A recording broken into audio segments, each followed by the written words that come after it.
দেখেছেন যে মানিকগঞ্জের একটা শিশু বাচ্চাকে ধর্ষণ করা হয়েছে গত পরশুদিন। কুমিল্লাতে একটা বয়স্ক মহিলাকে ধর্ষণ করে মেরে ফেলা হয়েছে।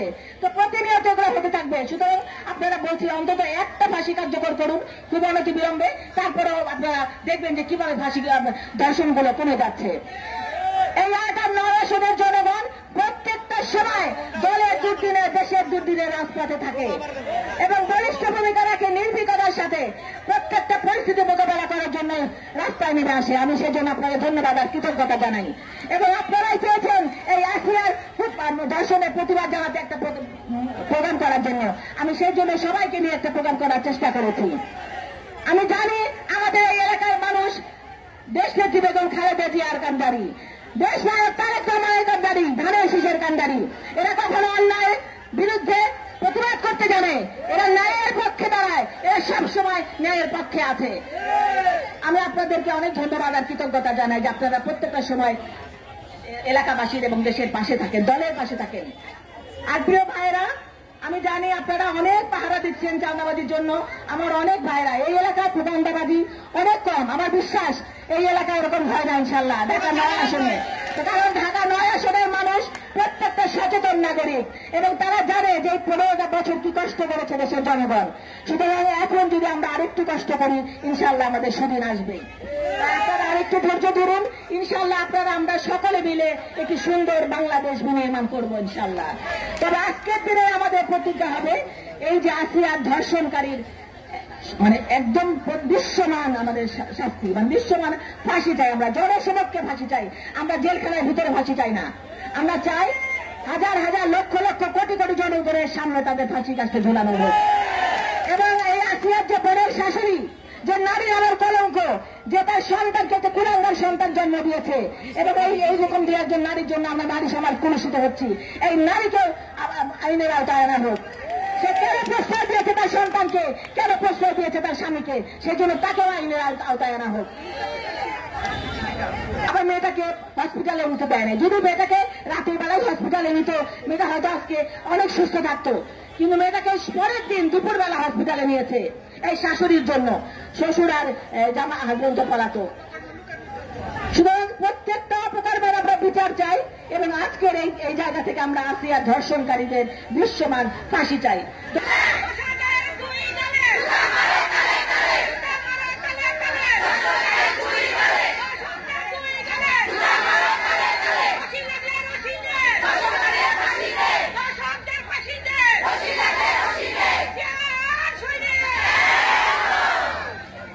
বিসমিল্লাহির রহমানির রহিম।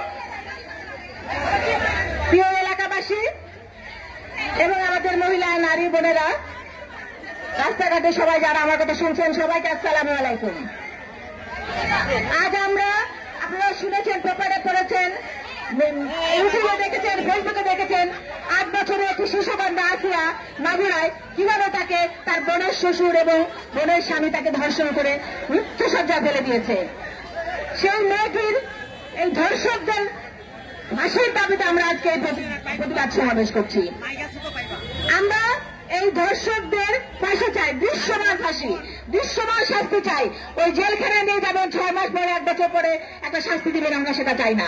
আমরা চাই হাজার হাজার লক্ষ লক্ষ জনতার সামনে তাদের ফাঁসির কাজটা ঝুলিয়ে রাখা হোক। আমরা দেখেছি গত পরশুদিন ইয়েমেনে 2জন বর্বর জানোয়ারকে, একটি শিশু বাচ্চাকে ধর্ষণ করার প্রতিবাদে জনসম্মুখে লক্ষ লক্ষ মানুষের সামনে তাদের মৃত্যুদণ্ড কার্যকর করা হয়েছে। আমরা চাই বাংলাদেশে এটি কার্যকর করা হোক। আমরা চাই না যে আড়ালে থেকে এগুলো করা হোক। আর আপনারা বলছেন 180 দিন, 3 মাস, 6 মাস কেন লাগবে? যেগুলোর প্রমাণ থাকে না সেগুলোর জন্য প্রমাণ সংগ্রহ করার জন্য হয়তো সময় লাগবে। এটা প্রমাণ চাক্ষুষ, প্রমাণ ঘরের মধ্যে, প্রমাণ হাতের মধ্যে, এটা তো 1 ঘন্টা 2 ঘন্টার মধ্যে এটা বিচার হয়ে যাওয়ার কথা। তাই আমি আপনাদের এই সরকারকে বলছি, উপদেষ্টা সহ প্রধান উপদেষ্টা সহ আইন উপদেষ্টা সবাইকে বলছি, আপনারা অনতি বিলম্বে এই কালক্ষেপণ করবেন না।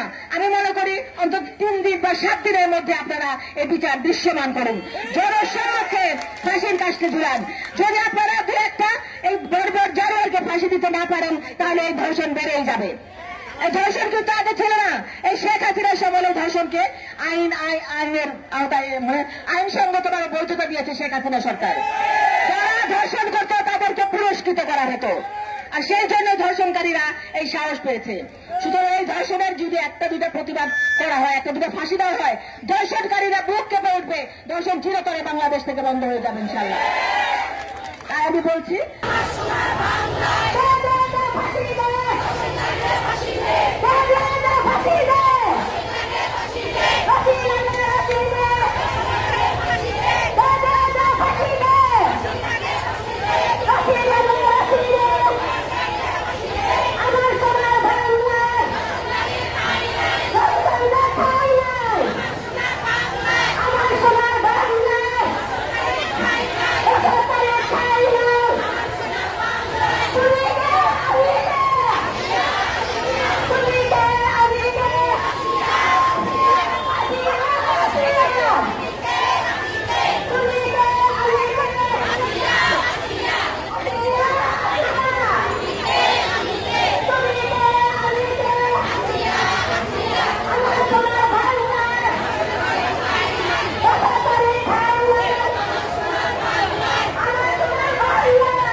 সামনে কি